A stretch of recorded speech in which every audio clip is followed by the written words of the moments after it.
Hello. Welcome to the second week of the 2024 Wednesdays at the evening or Wednesday evenings at the Genome. I am very excited for you guys to be here in the second of the 4 installations we're going to be having over the summer. This, as I mentioned last week, is a tradition that the Department of Genome Sciences had for, I think, well over a decade, although I promised I'd look into that last week and I forgot to look into it. So maybe next week I'll tell you how long this has been going on for. I'm really excited to introduce Dr. Feder for this week's Wednesday at the Evening Genome. So as a little background, she did her undergraduate training at University of Pennsylvania in mathematics, went off to Oxford for a master's in statistics and back down to Stanford for a PhD in biology. Her research focuses on trying to understand really fast evolving systems. And I think you'll hear a lot about this today. These include microbes, these include cancer, just stuff that's evolving at a really quick pace and trying to understand why that's happening and what are sort of the dynamical aspects of it. Really awesome stuff in terms of the research, which unsurprisingly has resulted in numerous very high profile publications, including a number of awards. Most recently, the NIH Director's New Innovator Award, which is actually one of the awards given out to some of the most innovative scientists in the US from the NIH. She got that in, I think, 2022. So in addition to all the wonderful research stuff, and I think this is what I'm really looking forward to today, she's also a really great science communicator, and she makes really beautiful slides. And actually, if you go onto her YouTube, there's actually a YouTube channel that she has like multiple web sort of YouTube videos explaining science. It's just really cool images, graphics to understand science, at multiple different levels. So I'm really looking forward. Thank you very much for giving our talk today. So thank you.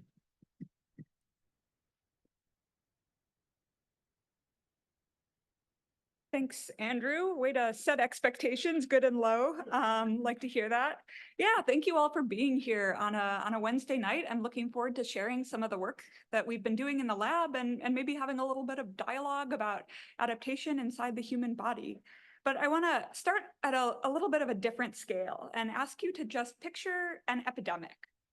And think about what that would look like if you were sort of an omniscient being staring down at an epidemic as it was happening. You might see exactly where in the world that epidemic could begin spreading. You could see it spreading locally, person to person, as it transmits in a regional area. You could see it jump. Oh, sorry. So that all of a sudden, it's over here in Seattle.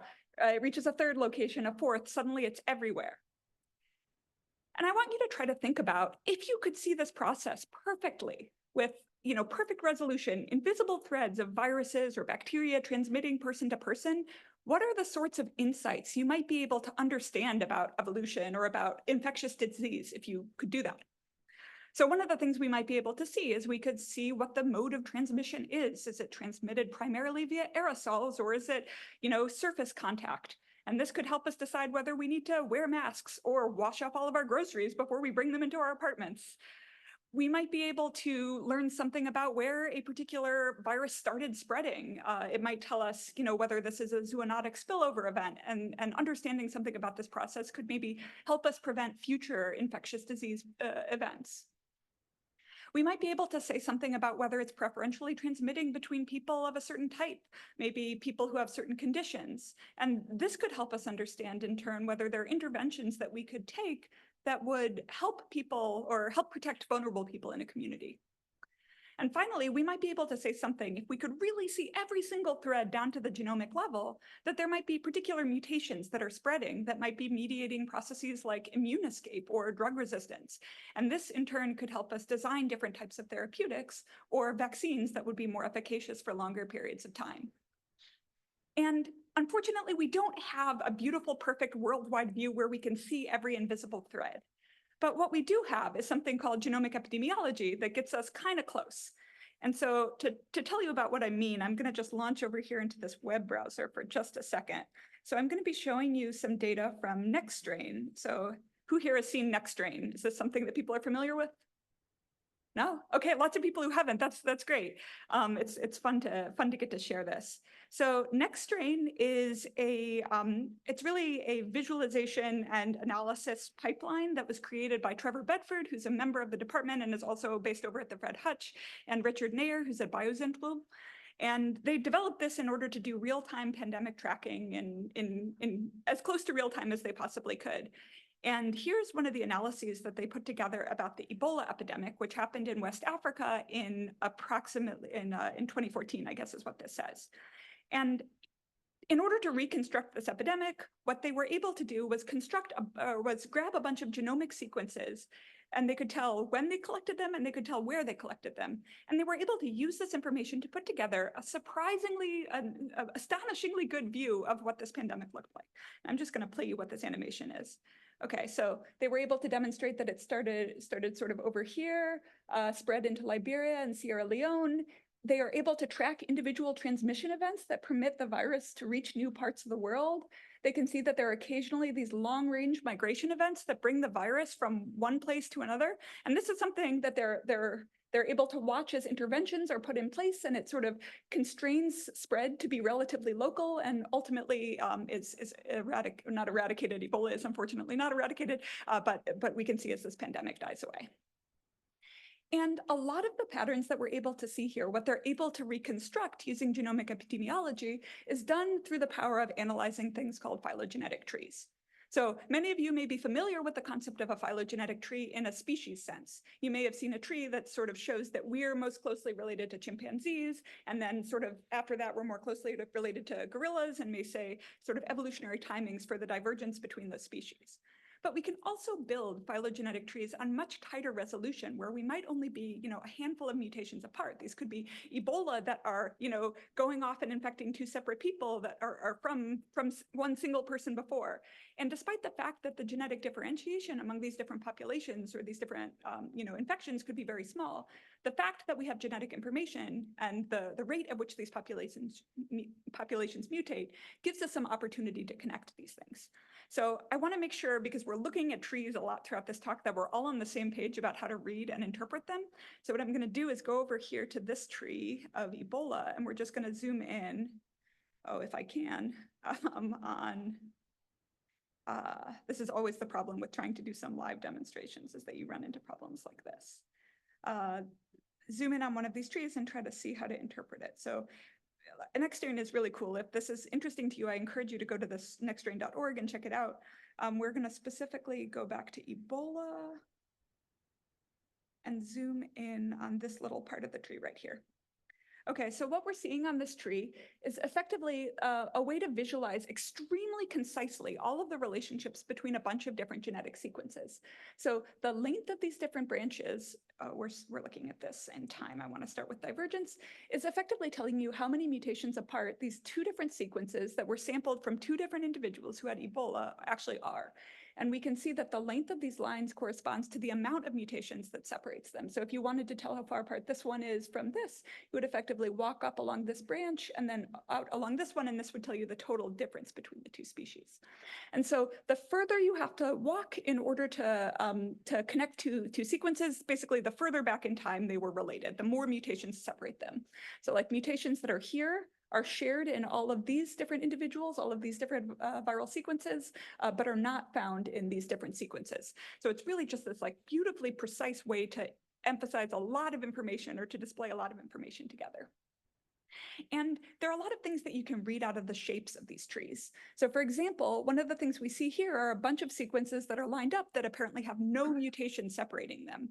And this is something you can actually read backwards to try to understand something about the demography of the infection, the sort of epidemiology that's going on. Because one thing that you can see when you have really rapid transmission over very short periods of time is that you can have transmission happening faster than the rate at which mutations are accumulating. And this is something that can lead to a pattern like that.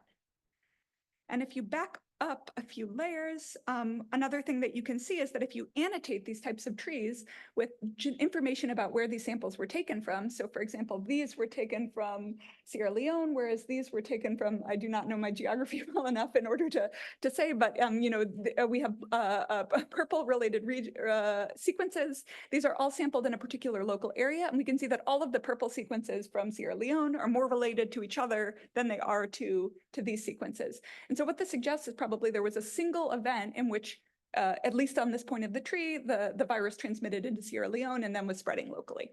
So there are things that we can interpret based on the shapes of these trees and the annotations that we can make on them, both spatially and temporally.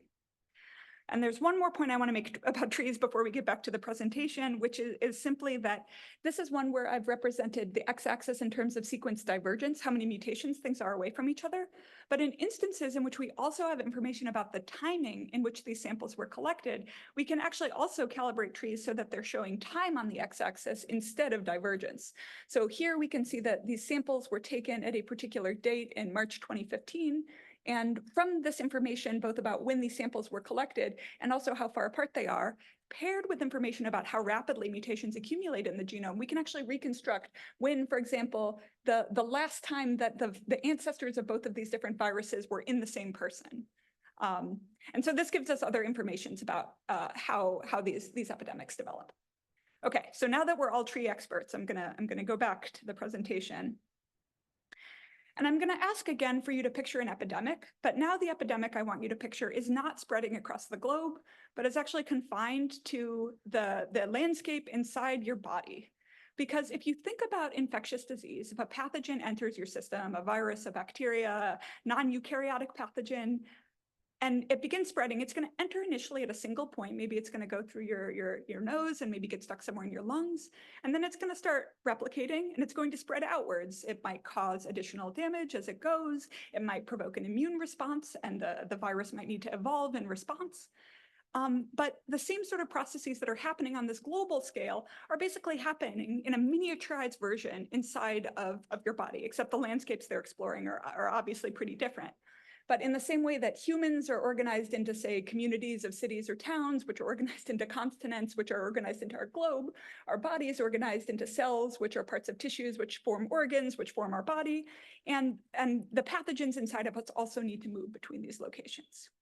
And so what I want us to do for just a moment before we start again is to step back and think, if we again had that perfectly omniscient view where we could see all of the threads of all of the different viruses or bacteria or whatever moving between different parts of your body following an infection, what are the types of insights that we could see?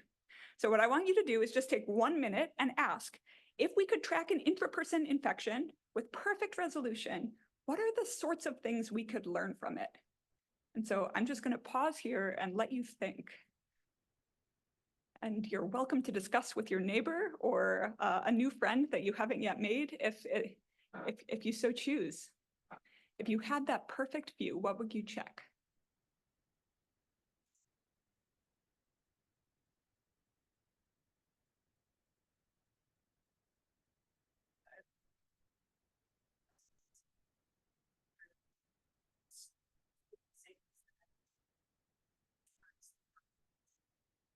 Ben, Morgan, talk to each other.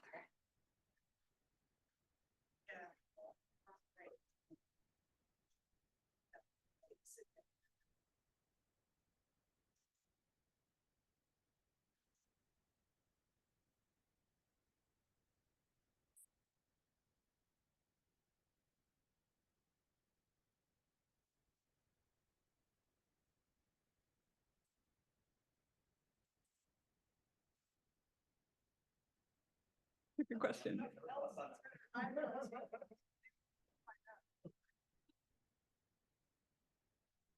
All right, I see that we're still discussing, but I do want to bring us all back together. Does anyone want to share something that they would want to know if they could see with this perfectly omniscient view what is going on inside of a person? Oh, and oh, good call. You can also shout, and I will repeat things for Zoom.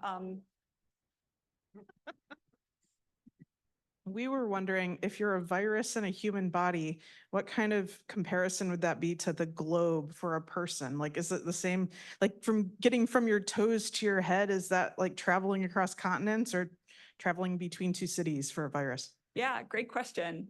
What are the scales of transmission? How far do things move? And how does this compare to viruses spreading around the globe? I think we got another one over here, Andrew. Well, extending the metaphor, I was thinking of what about the border guards? Like, what about, is there a region that it's not infecting? Is there genetic motivation why? Yeah, great question. So are there places that are sort of privileged that aren't accessible, and why aren't they accessible? Anyone else? One more comment. Yeah, thanks. I guess you could expand off that last point and ask, are there certain changes in pathogens that would allow them to infect these privileged areas? Yeah, great question. Sort of what are genetic changes that could be happening in the virus that might enable them to enter parts of the body that they normally don't occupy? These are all fantastic questions. I think that other ones that sort of spring to my mind are ones that have direct analogs to what we think about in terms of viruses spreading around the globe. I guess maybe scales of transmission is one of the things that Maitreya brought up, but also, how do viruses transmit or bacteria transmit between different spatial locations? What sort of immune responses are they provoking along the way? Is this different by regions of the body? Could it be that certain places have stronger immune responses or weaker immune responses? And how could we leverage something like that to maybe, create better immunotherapies or create other sorts of interventions that might be able to exploit those factors? So in my lab, we're really generally interested in learning on these epidemics within us. And these can be, I think that some of the things that we're interested in are indeed some of the questions that you brought up. So for example, one of the things that we've been thinking about we just put out a recent study where we were tracking how measles, which normally just lives in epithelial cells, can occasionally get into the brain. It's very rare that this happens, and it requires adaptations. But what we found is that from tracking a bunch of different viruses, measles viruses sampled from different places of the brain, we were able to reconstruct the point of entry. It turns out that it's in the frontal cortex, in this very rare form of measles that somehow gets into a part of the body where there are normally really good border guards that don't let anyone through. And sort of genomic epi kind of on an intrahost scale gets us some of the way there. We're also really interested in the heterogeneity that lives within us. So, our bodies are complex and heterogeneous. So one of the things that we're increasingly understanding as we have better sampling that can get into different parts of tissues is that different parts of the body may have different access of different drugs. So this are 3 different HIV drugs that are they're antiretrovirals, and they're supposed to sort of stop the virus from being able to complete a replication cycle.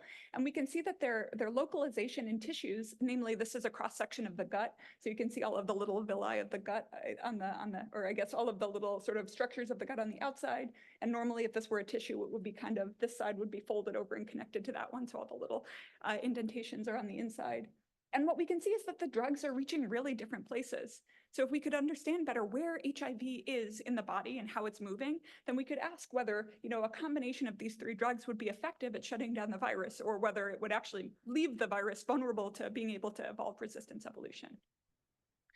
And even though so far I've mostly been talking about viruses and sort of hinting at bacteria, which is where I'm going to in just a moment, we can also think about these processes playing out in cancers, which are instances in which your own cells are acquiring mutations that can sometimes cause them to grow completely out of control, eventually, potentially in some instances, moving from an initial point of emergence to other parts of the body.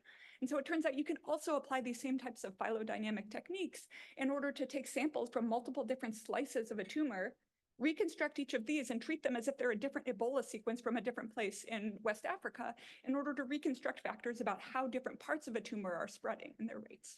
So broadly, we're really interested in studying these rapid intra-host evolutionary processes and how the study of those can create interventions that can help us prevent or eliminate disease in its various forms. But today, what I want to specifically focus in is just one example where we're going to go a little bit deeper and talk about how I think that, trying to map this process or construct these invisible threads to the best extent that we can is going to enable us to have some insight into a type of bacterial infection in the lungs of people with cystic fibrosis. And before I get started, I want to acknowledge that this is a really awesome collaboration with Sam Durfee and Pradeep Singh, who are from the UW Microbiology Department, although Sam has just moved on to a postdoctoral position at Emory. And Pradeep is an MD. He sees people who have CF and also runs a laboratory that does basic science. And they've been just fantastic collaborators throughout this project. And the other person who's important to highlight here is Iris Jha, who's a graduate student in this department, and she's been working on analyzing the enormous amount of genomic data that's been coming out of this project. I can see Skylar, who is part of the GSIT team, laughing because Iris is probably sending him lots of questions about how to manage all of this huge amount of bacterial data. And Iris has been doing just sort of a stellar job leading the analysis side of things. Okay, and I need to give you a little bit of background on cystic fibrosis. So pictured here is a person with a lung, and inside these lungs are these sort of branching bronchioles that are necessary in order to transmit air, oxygen into the little alveoli at the ends. And one thing that you might not realize is that your lungs are covered in a very thin layer of mucus. And this mucus is an important layer because it serves as a physical barrier that makes it hard for pathogens that you might breathe in accidentally to actually get through and infect the cells that are underneath. And so this mucus is great at sort of brushing away any external threats that get in. And so there's this nice video from the Cystic Fibrosis Foundation that basically explains what's going on. So the cells in your lungs, it's a little hard to see, have these sort of cilia that go back and forth. Sorry, I'm gonna replay that video quickly. And they're basically swishing this mucus along so it gets cleared away.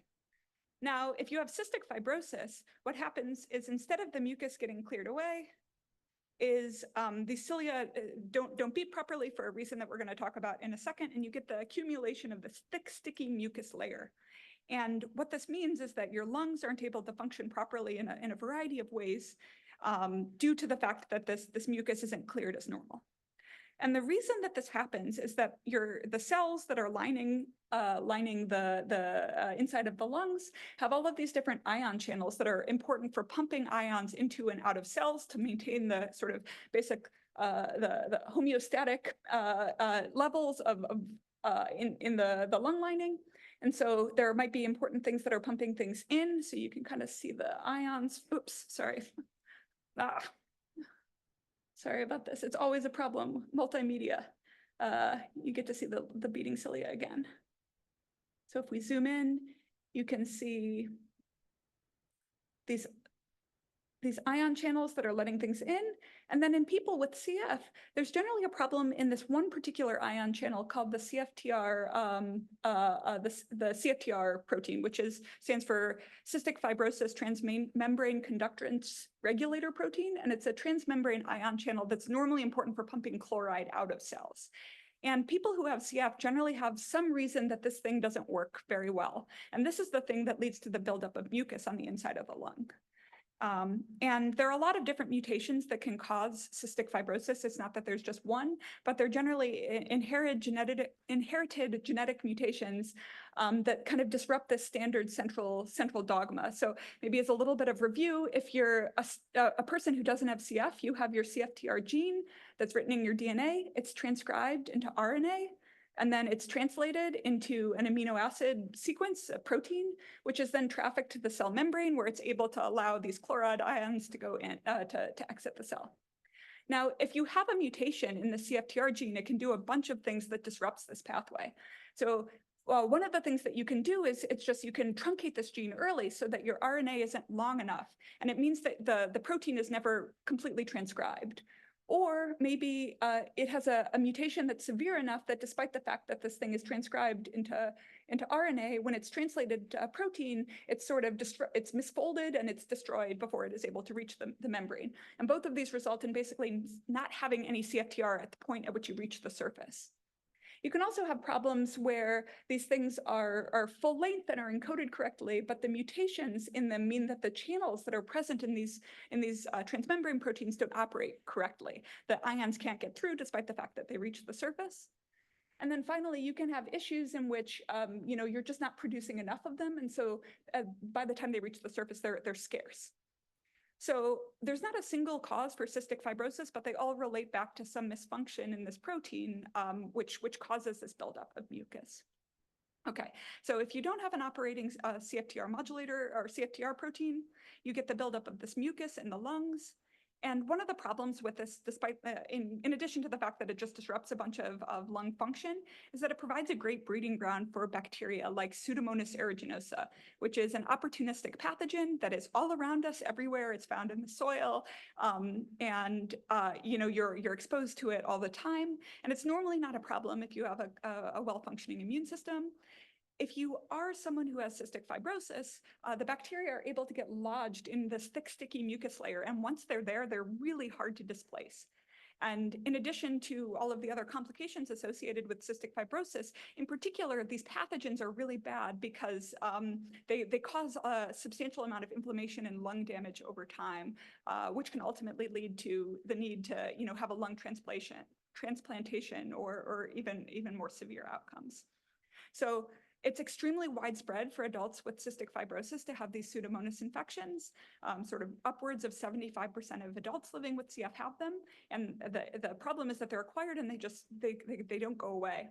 And an early study on people who have CF found that among people who have infections versus people who don't have infections, there's a 2.6 elevated risk of mortality among people who have the bacteria. So it's really dangerous to have these lung infections, and they're associated with a lot of bad outcomes. And as I said, the biggest problem with them is that once they're there, they're really hard to dislodge. You might imagine that you might be able to treat them with antibiotics and they would go away, but unfortunately this is not the case. There are some new approaches that people are thinking about where they actually use phage, which are viruses that prey on bacteria, to try to get them to prey on the Pseudomonas. This is sort of a talk for another day, but in general, the idea is that once they're there, they're very hard to get rid of. However, we have a different type of drug. And it's not one, it's a quite new drug, and it's not a drug that targets the bacteria. It's a drug that targets actually the CFTR protein. And it is a combination of drugs that is actually able to correct a variety of these CF defects, either by opening these channels or ensuring that more of them are able to be reaching the surface. And this is a recent article by Sarah Zhang in The Atlantic, in which she wrote that this is sort of the cystic fibrosis breakthrough that changed everything. So people are, newly encountering the fact that these extremely good CFTR modulator therapies are effectively ameliorating the CF condition substantially. Basically you take these drugs and you cough up a huge amount of the phlegm that is in your lungs, and it's an enormous quality of life improvement. So one of the things that people have been extremely curious about, like this is an amazing drug, and it should be available to everyone who it works on, but a question that was unanswered at the time that the drug first showed up was actually the question of, so the channel's open, the phlegm goes away. The question is, what is going to happen to the bacteria? We've removed this mucus layer where the bacteria like to live, and the question is, are the bacteria going to be able to survive once the mucus goes away? And this is effectively what we set out to study here. And this is a study that was initially sort of put together by Sam and Pradeep, the collaborators I told you about earlier, in which they recruited a cohort of 9 individuals who have Pseudomonas, who have cystic fibrosis, and also have chronic Pseudomonas aeruginosa infections. And what they did is they gave them CFTR modulator therapies, these new top-of-the-line drugs, and they waited 18 months, and they asked, what happened to the bacteria that are in those people? And what they found was that in 6 of the individuals, the bacteria did not seemingly go away. They could find bacteria before, they could find bacteria after. And in 3 of the individuals, they did. So I'd say this is a pretty good outcome. I mean, it's good for the people who cleared, but a question remains is sort of what is going on in the people who didn't clear, and if we could understand why they didn't clear, then that might help us figure out what sort of interventions we could take moving forward. But the first question that we sort of had when we were thinking about this is, did those individuals clear? Because the truth is that we only sampled these patients or these subjects sort of at this time point and at this time point 18 months later. So what is to say that the bacteria were, if we had checked at some intermediate time point, that we might have found that indeed this person did turn into a clearing individual and then was sort of recolonized by Pseudomonas from the environment. We don't actually at this stage have any good reason to believe that these people are persistently infected rather than clearing like the other 3 individuals who did clear and then later got reinfected by the environment. And this seems like an important thing to know, whether we need to be preventing people who are, have had their bacteria cleared from CFTR modulator therapies, reacquiring the bacteria, or whether these bacteria are sort of finding a way to hang around. Those would sort of propose different sorts of interventions. So ideally, what we would like to do is go back and sample at a bunch of these intermediate time points. And unfortunately, this was not possible because all of these data were collected during COVID. So we have basically 0 months and 18 months. But the idea is that maybe we could use some of these tools from genomic epidemiology in order to go back in and sort this out anyway. So what Sam did is she went and she did sequencing of the bacterial populations that she could find in each of those individuals. Effectively, she got samples from the lungs of these people and then pulled out 400 different bacterial colonies from each of those persons' lungs at both of these time points and did whole genome sequencing. So she counted up all, assembled all of the A's, T's, and C's and G's into their genomes and constructed for each of these 400 bacterial colonies a whole genome sequence. And so Pseudomonas has a 6 megabase genome, so 6 million base pairs in a line, really a circle actually. And one of the things that you can see is that a lot of the bacteria that are in a single individual have quite similar genome sequences just from this little cartoon. I'll show you that more concretely in a moment. But another thing that you can see is that they don't all necessarily have the same genome. So we might imagine you've got a bacterial strain inside you, but there are no forces that are actually requiring that that bacteria strain be exactly the same in all of the different individuals. Probably a single bacterial strain got in, but as it resided in the lungs, it diversified as it spread, just as we would imagine the Ebola epidemic diversified as it spread. And so it might be that we can use information about where these sequences disagree in order to learn something as well. But hold on to that thought for a moment. So what we're going to try to do is use these pre and post sequences in order to ask the question, did the bacteria survive in the lung, or did the bacteria clear from the lungs and then re-enter that person from the environment? And to do this, we built some phylogenetic trees. And on these trees, I'm going to be picturing each of the 9 subjects in our study in one of these different colors, and then some other random Pseudomonas aeruginosa sequences that we downloaded from NCBI just in black. And here's what it looks like when you build this tree. So this isn't all the sequences from each individual, it's just a subsample. But what you can see is that each individual has their own bacterial strain inside them that is sort of unique and different from all of the other different bacteria that are present. So you can see all of the orange sequences clustered together, which is a strong suggestion that, you know, one orange bacteria got in there at one point in time and maybe diversified a little bit, although it's very hard to see that from this graph. And it doesn't look like there's any particular clustering patterns of these sort of NCBI random sequences. And so what we wanted to know, this is what I'm showing you here is just pre-treatment sequences. And you can see that they're all seemingly coming from the same populations. Oh, I'll note that there's sort of one exception here. This gray individual had 2 lineages, a major lineage and a very rare minor lineage. We're basically going to ignore this minor lineage. It turns out that this went away after therapy. Okay, so what we're going to do is we're going to add additional sequences on. These are the pre-treatment that I'm showing you. And what I want to add on are now the post-treatment sequences, the ones that we only saw after therapy. And if it's the case that these people are persistently infected, we would expect all of these black ring sequences to appear clustered within the pre-ringed treatments. And if they're coming from somewhere else, you know, if they're clearing and then the bacteria are arriving from the environment, we would expect it to fit basically anywhere else on this tree, probably just not within the range of these orange bacteria.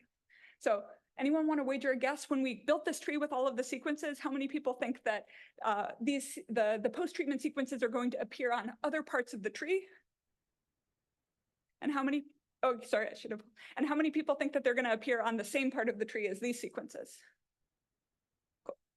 Cool, we've got a mixed crowd. So it turns out that the answer is in every single individual, the post-treatment sequences were embedded within the pre-treatment sequences. So there's a pretty strong case that all of these bacterial populations actually are remaining persistently infected. And that means that somehow the bacteria are managing to survive inside of the person, which kind of gives us a new question. We want to try to figure out why are the bacteria surviving inside these people. Okay, so at this point, we established that bacteria indeed do persist through CFTR modulator therapies in 6 of these 9 individuals. In 3 of them, it seems like they cleared. And our question is how? And to do this, we're going to go back again to phylogenetic trees and try to understand what's going on there. And you might have noticed that in these trees, it's really, really hard to see what's going on with the post-treatment and the pre-treatment bacteria and how they relate. So this is where Iris Jha got involved in the project, and she basically created a lot of really good trees about intra-host bacterial progression. And so she's going to be able to try to say something about the insights that we can get from subject-specific phylogenetic trees. Okay, so we're going to focus first on this kind of purpley blue individual. Here's this bit of tree that we can't understand anything from. And here's the tree that Iris made. So this is a time-calibrated phylogenetic tree, which now means that all of the different sequences at each of these 2 different time points are lined up based on their point of sampling, not just their genetic difference. So we can see that it's a little bit hard to see these lines, but this black line is the post-treatment sequences, and this line is the pre-treatment sequences. And ETI is just another name for the modulator therapy. So if you see ETI on a slide, that's what that means. And looking at this tree, I find actually kind of striking because it seems to reveal some pretty strange dynamics driving bacterial persistence. All of the post-treatment bacteria, if you were to ask who is the most closely related pre-treatment bacteria, you would find that for all of these different bacteria that survived, their most recent common ancestor is this guy. all of these bacteria seem like they're descended from a single surviving lineage somewhere. We don't know exactly who it is, someone probably closely related to this guy. And nearly everything that we can sample is descended from that. There's one guy down here that seems like it's descended from a different population, something quite genetically distinct, but the vast majority are from here. And this is what we call a population bottleneck. And we call this a bottleneck. It sort of evokes this idea that you've got a genetically diverse series of bacteria in a bottle, and only a few of them are going to be able to fit out the end. And it's suggesting that there's this huge decrease in all of the genetic variation contained in this part of the tree is being completely eliminated to form this new population. And it sort of suggests that the population must have undergone this huge crash, that only one bacteria or one small number of bacteria are leaving any genetic lineages or genetic descendants in the next, what we can see 18 months later. But this was not the case in all individuals.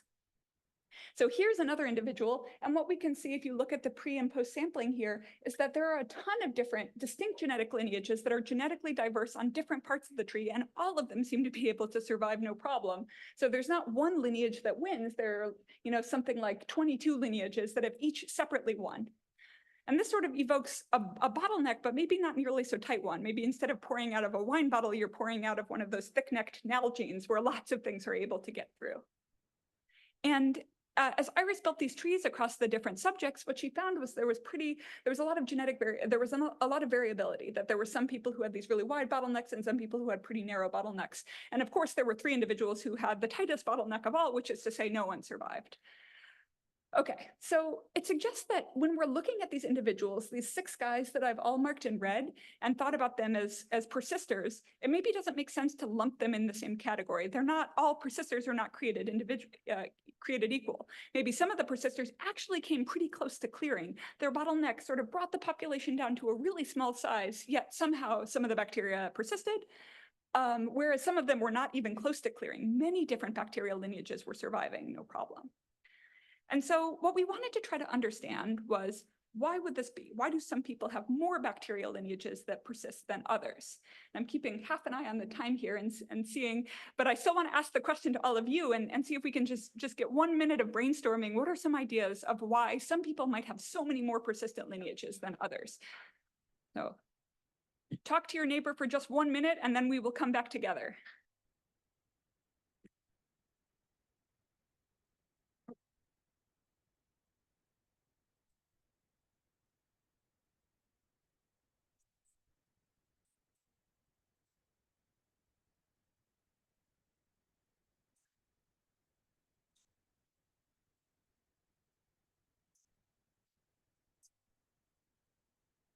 Oh, yeah.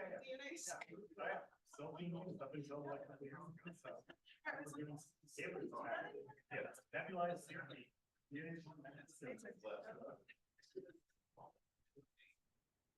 All right, I feel like there are a lot of answers here, and I think that you could probably talk for a long time, so I'm going to cut the conversation a little bit short. Anyone want to make a suggestion? So I was thinking that maybe that bacteria have some type of resistance towards the treatment. Yeah. Yeah, maybe they're genetically different. Maybe they're better at responding to this treatment in some way. Maybe. Anyone else? Thoughts? Okay. Maybe some patients didn't complete their treatment, so the populations never crashed low enough to be a bottleneck. Yeah, maybe there were challenges with adherence. That's definitely a reason that a lot of drug therapies can have challenges.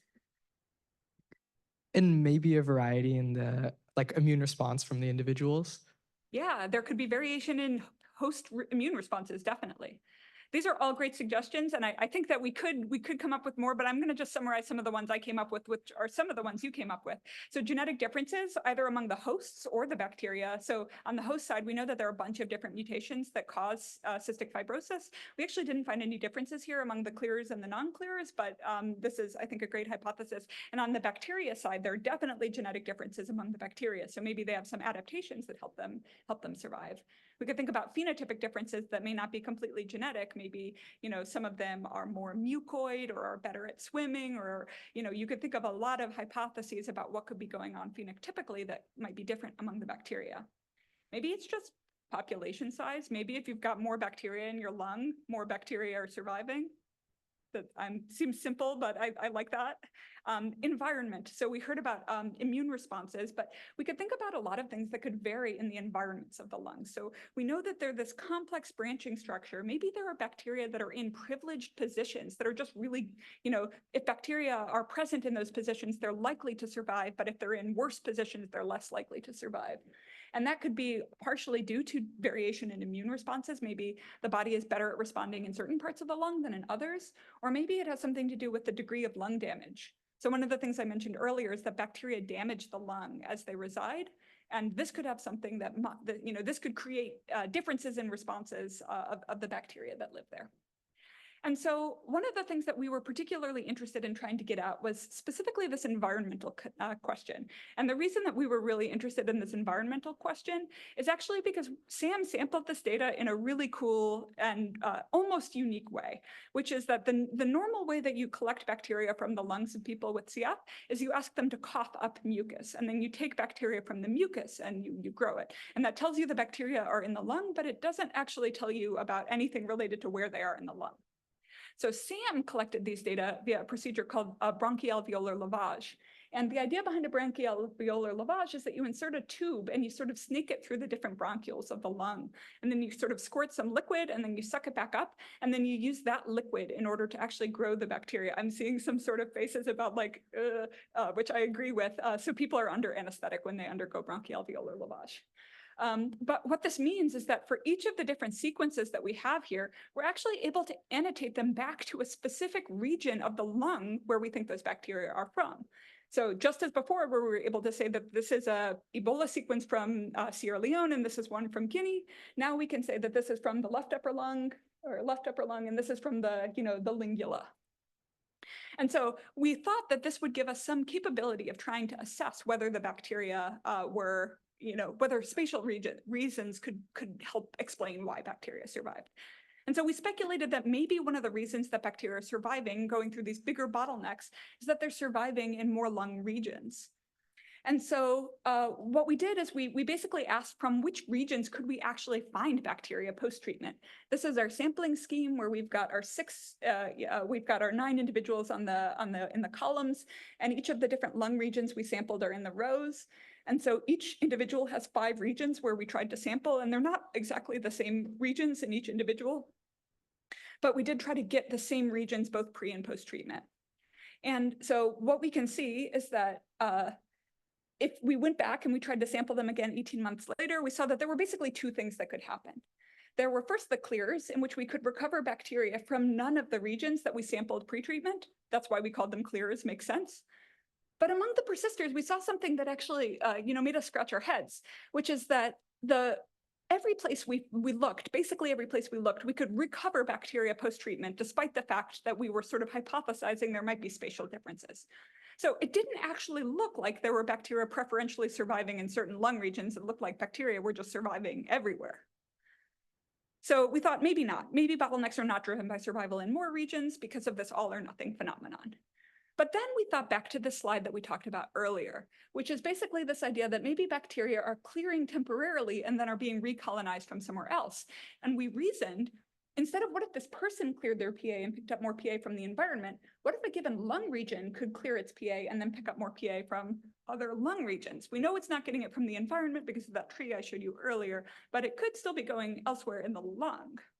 So the way that this hypothesis would look is basically you've got multiple infected regions.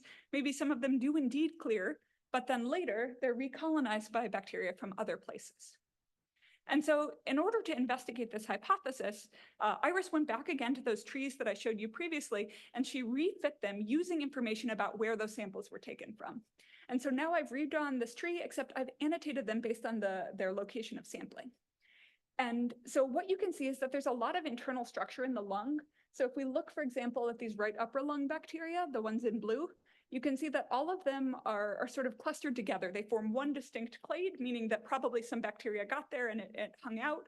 And then there are other places where there's a little bit more migration between regions. So you can see that like these 2 have a little bit, I guess it's a little hard to see, but you can see that they're more interconnected, which maybe makes sense. They're closer together in the architecture of the lung. But what was really cool about this is that these trees started helping us understand that indeed this hypothesis about, temporary clearance in certain places could be true. Because if you look at this right upper lung region in blue, you can see that none of these right upper lung bacteria left any descendants at all, but we still saw bacteria in the right upper lung. They're over here. The trick is that these right upper lung bacteria didn't come from here. They came from here. And here it looks like maybe this is in their most recent common ancestor is, would be in the left upper lung. And so what Iris did, so this suggested to us that despite the fact that we were seeing bacteria in both locations, it didn't actually mean bacteria were surviving in those locations. They could be surviving elsewhere and then migrating in. So Iris did this, when she fit this tree, she did this really complex thing where she's trying to reconstruct spatially where all of these lineages are at each point in time. And although I'm only showing you one tree, Iris has actually fit millions of trees to these data. And because there's not a sort of one single answer that you're able to find, doing explorations in tree space are so enormous and exhausting that you can't actually look at every possible tree. But what you can do is construct a bunch of trees, ask which ones seem likely, and sort of pull those together in order to create your best guess about where bacteria are surviving. But what this means is we actually have confidence intervals. We have some sense of all of the trees that Iris was able to build that look like good trees. We can ask where the bacteria are at different points in time. And one of the nice things about this is that if you look kind of close to where the data is sampled, we have a relatively high amount of confidence of those predictions. But as we move backward in time, like towards the root of the tree, we have less and less confidence, which in my opinion is great because as the bacteria have more and more time to migrate, we should be less and less sure of where they actually are. And so what Iris wanted to do was try to figure out for all of the bacteria that are in a given region, where were they predicted to be 1.5 years prior at the time that therapy was given? And so when she did that, she created plots that look like this. And there's a lot going on here, so we'll talk through it slowly. So what she's done is she split across each of the different regions separately, all of the bacteria from a given region, and asked where they were, or where the ancestors of this population were some number of years before the present. So specifically in the left upper lung, we can see that in the present, they're all in the left upper lung. That makes sense. But as you go backwards in time, you see that they stay in the left upper lung. And at this 1.5 years previously, when the therapy was given, we can see that they're still in the left upper lung. This is a place that has been persistently infected. On the other hand, if we look at the right upper lung, which is something we already did on the tree, we can see that as we go backwards in time, the bacteria look like their ancestors 1.5 years earlier were not in the right upper lung, but were rather in the left upper lung. And in doing these types of analyses, what she was able to show is that in 3 of the 5 regions, bacterial migration rather than bacterial persistence was the driving force explaining why bacteria were seen both pre and post-treatment. And this is something that she was able to do across all of the different participants. So now each row is representing an individual and each column is a region. And she effectively found the same sorts of patterns across participants. So in every participant, there was at least one lung region that looks like it was largely constituted via migration as opposed to persistence. The other thing that she found that was cool was that there wasn't a single lung region that was persistently infected in all individuals. Everyone had their own unique bespoke regions in which persistence happened. So for example, if we look at the right upper lung, it was a place of persistence in these 2 individuals, but not in this one. So it kind of made us think about our hypothesis. Maybe there's some spatially privileged region and think, it doesn't actually look like there's a lot of support for that. So we kind of updated this conclusion that maybe wider bottlenecks may be driven by survival in more regions to say that maybe potentially that bacteria are persisting only in a subset of regions. And if we could figure out what the features of those persistent regions are, then maybe that would help us target them better during therapy. Maybe if we could figure out how to get into the places where the populations are persisting, this would be a sort of a roadmap of where we need to pay the most attention before giving ETI. So we went back to this question of why bacteria are surviving better maybe in some regions than others. And again, we thought about population size, we thought about inflammation, we thought about regional damage, and we sort of crossed out this idea of lung location. And so what we did was we started just doing some correlations between the bacterial density of a given region and the number of lineages that survived within that region.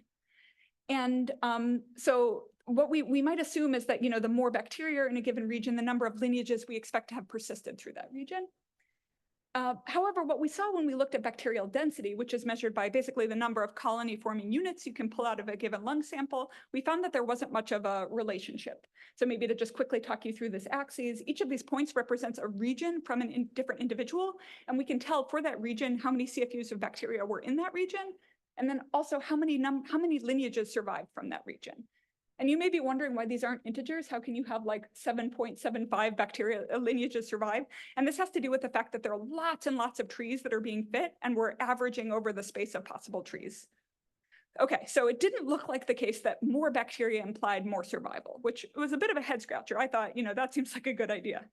And so we thought about neutrophil elastase concentration. So this is a good marker of immune response, as was previously suggested. So maybe a greater immune response would lead to more bacteria being cleared away, fewer lineages surviving, or maybe more inflammation would mean that the bacterial response wasn't as good. We didn't quite know what to hypothesize, but we didn't actually see any relationship there either.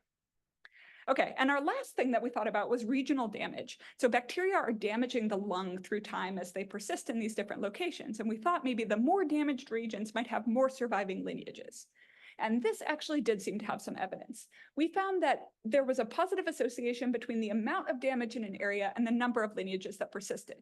And the effect size was something like having this is measured through something called Brody score. This is a sort of comprehensive measure that's calculated by a pathologist who looks at a bunch of different metrics across the lung and is able to assess damage in a variety of ways. So having a higher Brody score is bad. That means that you have a more damaged lung region. And so a 10-unit increase in Brody score is associated with about a 1-unit increase in the number of lineages persisting. So the more damaged you are, the more likely these things are to persist. And we were a little bit worried about this finding at first. We were suspicious because of an effect called Simpson's paradox, in which if you're aggregating a bunch of data across different individuals, they might have individual specific correlations, but if you put them all together, they produce a totally different type of correlation. And so we didn't want to get Simpson's paradox. So we re-annotated these based on the individual in which we were observing these patterns. And we saw that a lot of the correlation seems to be driven by this sort of pinkish coral color. This is IAO4, the one with a million, like the extremely large population bottlenecks. And it makes sense that they're having this outsized influence because they have way more lineages surviving than the average bacterial population. And so what we did was we broke this down separately by each of the individuals with persistent lineages and asked whether a correlation remained if we think about these one by one. And despite the fact that we only have a couple of points per each of those samples, each of these represents a different region. And so we only have 5 points per individual. None of these correlations are coming across as significant, but 5 of them are coming across as positive, and 3 of them are coming across as extremely strongly positively correlated. And what this is telling us is not just driven by one crazy outlier in IAO4, but there's actually a consistent pattern across individuals. And again, since none of these were statistically significant, we thought, well, what if we totally scrambled the relationship between the pre-ETI regional damage, so basically how damaged something was ahead of therapy, and the number of lineages that survived? If we were just scrambling this data, we wanted to know if it were completely random, how often could we create strong positive correlations 3 out of 6 times? And the answer is it happened very rarely. It seems like the amount of association between these variables, can only be randomly generated in about 1% of instances. So it's not impossible that these things could have been generated by complete random chance, but it's pretty unlikely. And this gave us some idea that it wasn't just IAO4 that was driving this, but on aggregate, we saw this signature across several individuals. And this led us to conclude that, sort of tentatively, that we think that there's preferential survival of bacterial in high lung damage regions. And it gives us a new sort of vision of what's going on in the lung that sort of is as follows. Bacteria are initially colonizing the lungs. They're getting in lots of different places.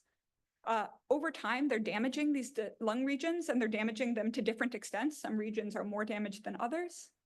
When we give CFTR modulator therapies, most of the bacteria die off, but they survive preferentially in regions that have higher degrees of damage. And that over time, as these bacteria grow back, they can migrate out and recolonize some of the regions that we think were probably cleared during treatment. And we think that this is really exciting because it gives us some way of trying to imagine if we were trying to create more durable infections. The way that we might like to do this is by targeting these high damage regions, because perhaps if we could remove these high damage regions from the picture, we might be able to create a situation where even if we were to give these types of therapies, and the bacterial regions that would clear out would not clear out transiently, but would clear out, hopefully permanently.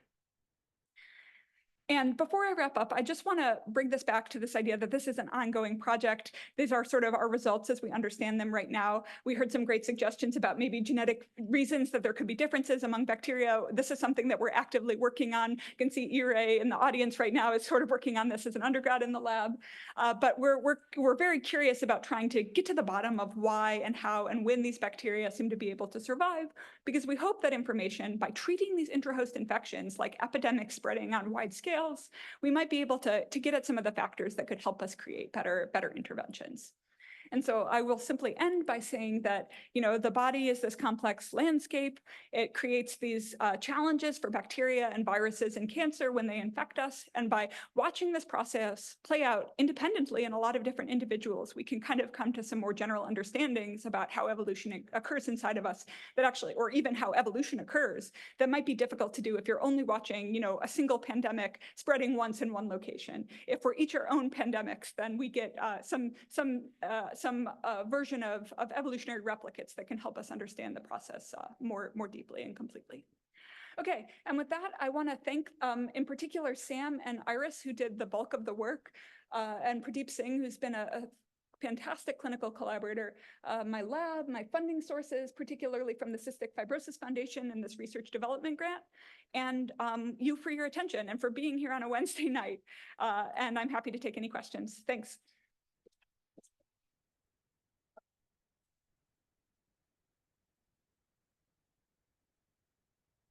Questions? I'll get started. I want to go back to Matreya's question earlier. What is the difference in size between like a virus and a human versus a human and the globe? I am terrible at Fermi questions. This is exactly the sort of thing that I have no idea. I think that if you gave me, 5 minutes with Google, we could figure this out, but I do not know offhand and do not care to venture a guess. But I think that I think that despite the, like, if you were going to compute physical distances between like a human infected with a virus and a virus and a globe versus a human, I would say that viruses are certainly able to move much longer distances within humans than they are across globes, simply because, we are much better connected than we have a circulatory system that touches, all cells need oxygen. And so, circulatory systems are connecting us in ways that, airport routes are kind of connecting, but they're still, try getting to Brittany in France and you will realize that things are not as airport connected as you might hope.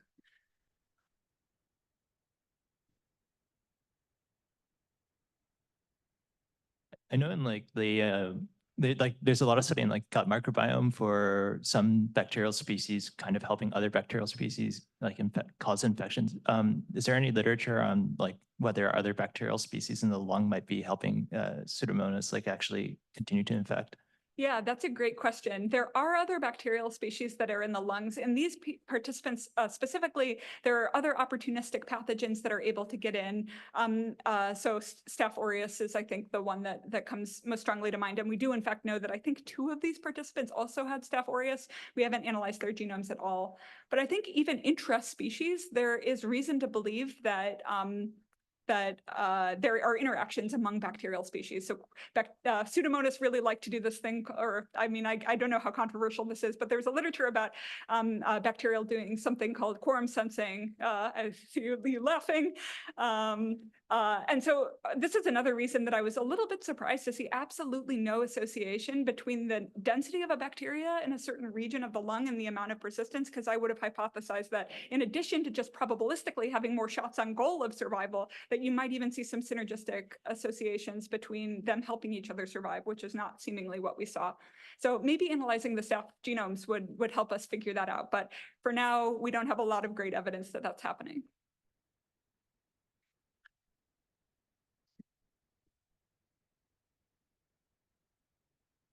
In terms of lung damage, is there any information on smokers versus non-smokers and air pollution or other kinds of like Yeah, non-pathogenic environmental effects? Yeah, that's a great question. I think we're increasingly learning that pollution is, messes with our lungs a lot more than we may have previously understood or appreciated.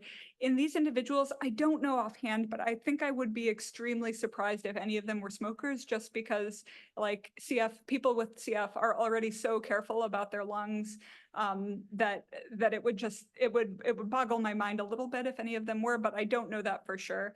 In terms of differential associations with air pollutions, some of these people are from Washington and some of them are from Idaho. So I could imagine that that could be something interesting to look at to see whether there could be differential exposures. It's not something we've done. I don't think that there are major differences in the persistence probabilities between the Iowa people and the Washington people, but I think we would need a larger sample size to tell.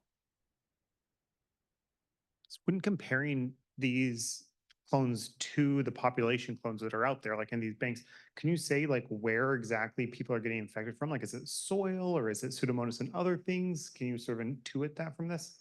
Yeah, a lot. So from this, I don't think we can. I think what we understand about this question more broadly is that a lot of people with Pseudomonas get it from other people with like other CF people with Pseudomonas, and so there are a lot of careful precautions that are taken, not to to hug, to try to avoid if you are interacting with other people who have CF.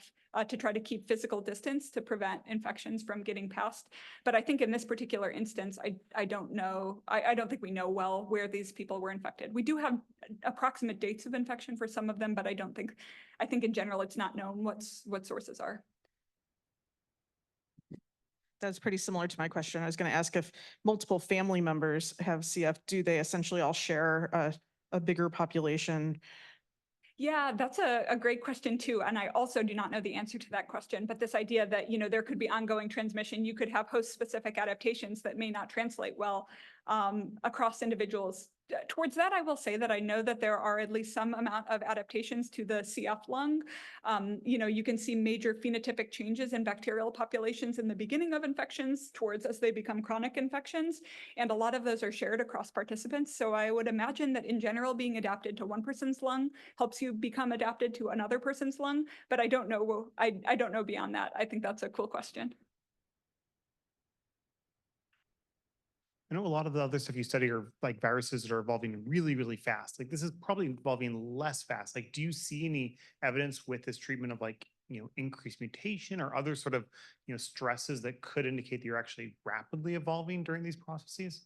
Yeah, so one of the things we can do, it's not shown here, is just compute, for example, the pre versus post genetic distance on average, like whether you see an accumulation of mutations that looks like it's faster post-treatment as opposed to pre-treatment. It's a little bit hard to say because for most individuals, we don't have good timings of infection. What you would want to be able to say is like pre-treatment, the accumulation of multiple mutations, like the rate at which mutations are accumulated is X, and then post-treatment, the rate at which mutations are accumulated is Y. I don't think that we have enough evidence. I don't think we have strong evidence of that, but I will say that in two of the individuals, we have so-called hypermutator strains. One of them, everyone is a hypermutator, so all of the bacteria are acquiring mutations much faster than the bacteria from most of the other individuals. And then in one of the individuals, we have sort of a split tree where some of the bacteria are hypermutators and some of them are not. This makes things extremely difficult and challenging for fitting these phylogenetic trees. And yeah, it's still an issue that we're working on, but I think that there is evidence, at least that early in infection, there are a lot of changes. One of the things we're hoping to do now is get better temporal resolution sampling after treatment so we can try to get a better sense of how rapidly these changes are accumulating and if this is changing over time. So it's something that we've applied for a grant to do, but we haven't done it. Which one survived, the hypermutating one or the non-hypermutating one? Both. Oh, both did. Yeah. Okay. Huh. Any last questions?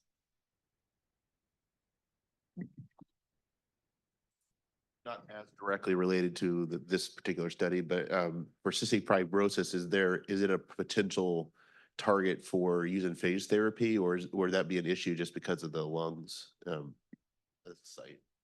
Yeah, so you brought up phage therapy, which for the people who may not have heard of this is this idea of using viruses that predate on bacteria in order to sort of create these really targeted interventions.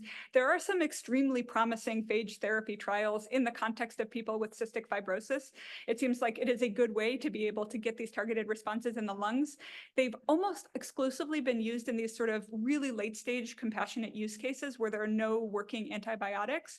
But there's this awesome guy at Yale named Paul Turner who is effectively trying to do evolutionary steering using these phage therapies, where resistance to one of the phage therapies confers sensitivity to an antibiotic. So if you can figure out a way to engineer phage systems that, like, in order to escape the phage, they lose a flagellum or they lose something, but that makes them sensitized to something else that you can use to treat them. It is this really exciting idea of evolutionarily inspired therapies or guided therapies that I'm really excited about, but none of these people have seen any phage that we gave them, but maybe, presumably there are other phage that are in their systems. So yeah, I think phage therapy is super promising and really exciting, but within the context of this study, we don't know.